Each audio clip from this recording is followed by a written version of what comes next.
to a stronger foundation presentation of the academic success plan for kids, part 2.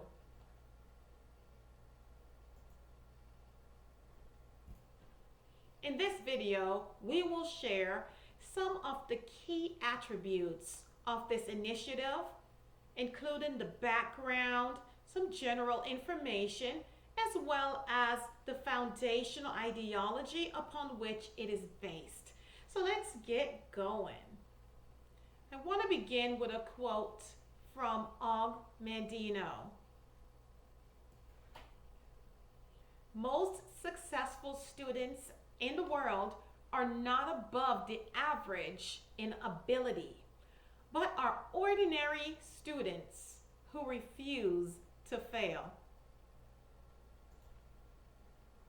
Let me continue my story. A few years ago, as a third grade teacher, I was inspired by a personal experience. One day, after I had thoroughly prepared my students for what was then FCAT, teaching with all my heart, passion, and enthusiasm, I heard one of my students chanting, "I'm gonna fail. I'm gonna fail FCAT."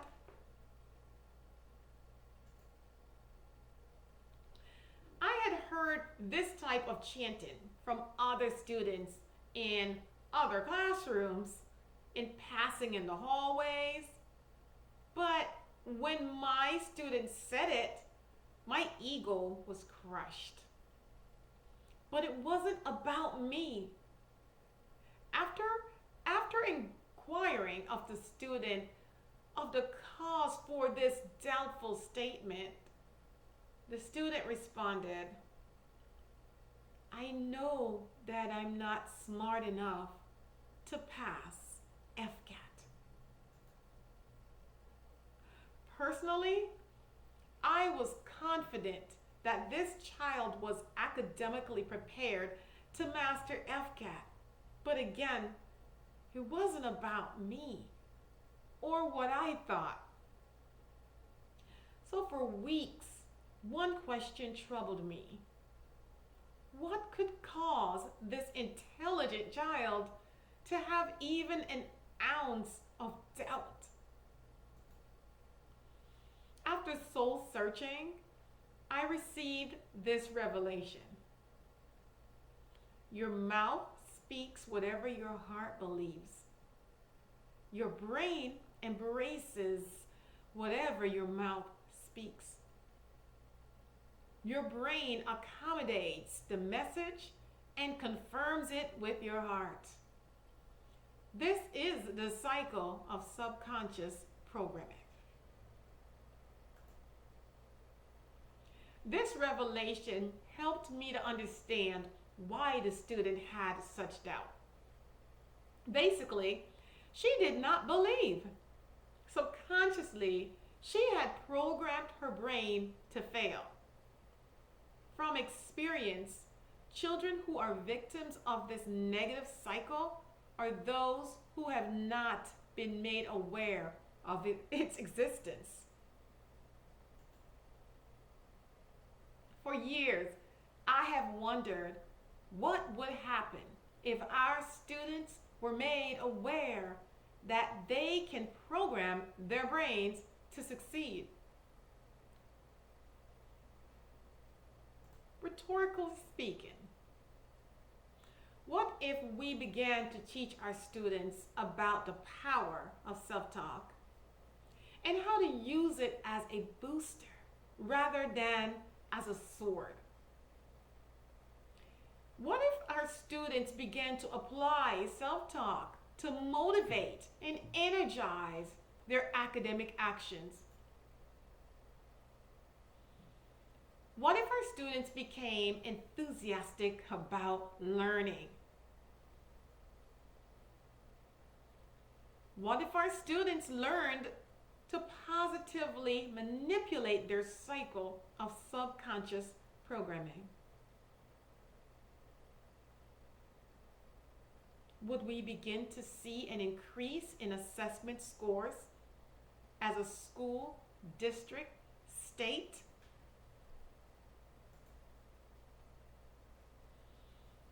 How can a student who constantly tells herself or himself, I'm stupid, I'm dumb, I'm gonna fail, I can't win, I'm a loser, and there's nothing special about me, how could they perform with confidence academically or otherwise?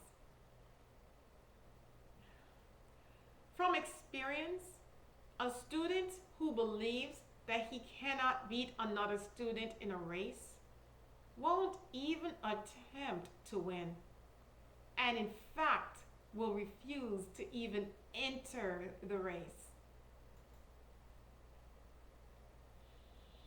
And it's sad to say that the average student would prefer to fail from not trying than to have tried and failed. Herein lies a problem, because the brain cannot challenge an individual. The individual has to challenge his or her brain. The issue isn't so much that we need another textbook or better, more intelligent teachers, as much as it is that we need a group of motivated students with an I can attitude. A group of students who will join in this positive chant, I can, I will, I believe, I am. Hence, the academic success plan for kids. The academic success plan for kids, or ASP for kids, is a plan to help every child to succeed in school and in life. It generated from a simple idea that every child can learn how to develop primary greatness in any area of interest. The idea blossomed into the belief that students genuinely desire to succeed and would do so if they knew how. Children are oblivious to the many hindering factors which plagues their very willingness to even try. The mission of the academic success plan for kids is to help children to become empowered with the knowledge of how to succeed through embracing self-efficacy. It is a 3-phase program. In phase 1, we close existing gaps. Phase 2, prevent future learning gaps.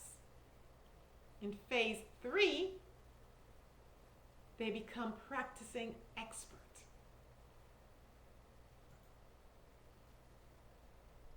Who is it for? The academic success plan for kids is for all students, because all students will inadvertently fall short of academic success as a result of learning gaps that are developed. Learning gaps develop naturally, and all learners are vulnerable to gaps. Many parents are oblivious to the extent of the learning gaps and their far-reaching effects. I can admit that it is becoming increasingly difficult to stay on top of the educational process of our kids. There are still those parents who are fighting to keep up, and it's for those parents that this program has been developed. You are the ones that I want to talk to. I categorize parents into 3 groups: consciously neglecting, subconsciously neglecting and consciously on it. The first type, consciously neglecting, is just as it sounds. You are completely aware of your child's academic weaknesses, but for whatever reason it is not a priority. Maybe due to lack of time or financial resources. Bottom line is that it's just not an issue that you plan to deal with, and you've basically come to terms that your child will just have to figure it all out when they are older. I am not here to speak to that parent.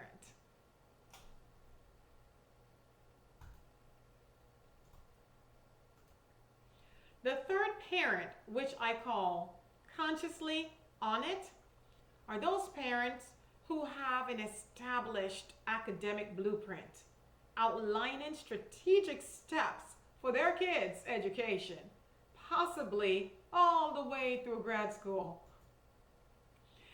As a teacher, I can quickly identify them in my classroom, those type of students. I can quickly identify them because they are generally the kids that are 2 to 3 years ahead of the curriculum. They could practically function without a classroom teacher. I am also not here to speak to that parent because, well, they are the masters of this plan. They've got it together. They're on it. But the second type of parents are the ones I am most compassionate for because they are subconsciously oblivious. Why do I say subconsciously oblivious? Because in their minds, they believe they have the plan I just described, but for the third parent type. My subconsciously oblivious parents thinks that their child is on track academically, but could not be further from the reality of their child's actual academic status. This is partially because, unlike the third parent type who literally have an actual, tangible layout of their child's academic journey from kindergarten to graduate school, the second parent type has only the intentions. And so they mean well. They mean well, and they have the best intentions for their child's academic success. Their motives are pure, but they've got no plan, no physical, tangible academic blueprint. And so my heart goes out to them because you see, in many cases, these parents have taken the commendable action of securing a college fund, like the Gerber life. Unfortunately, in many cases, their child falls short academically and fail to access the real benefits of that investment. So in essence, the destination was beautifully carved out, but the steps leading and aligning to that destination were not adequately fostered. Don't let that happen to you. Now, even living the best of a mediocre life is still living a mediocre life. And I always say that the biggest disappointment life has to be falling short, just short of greatness, knowing you had the potential. So even if you don't have a Gerber plan, but you are that parent who is deeply passionate about your child's education, you know the importance of developing a strong academic foundation and embrace the ideals of hard work pays off. But maybe you work a stringent 9 to 5 that keeps you too exhausted to even look at your child, much less pay attention to their learning.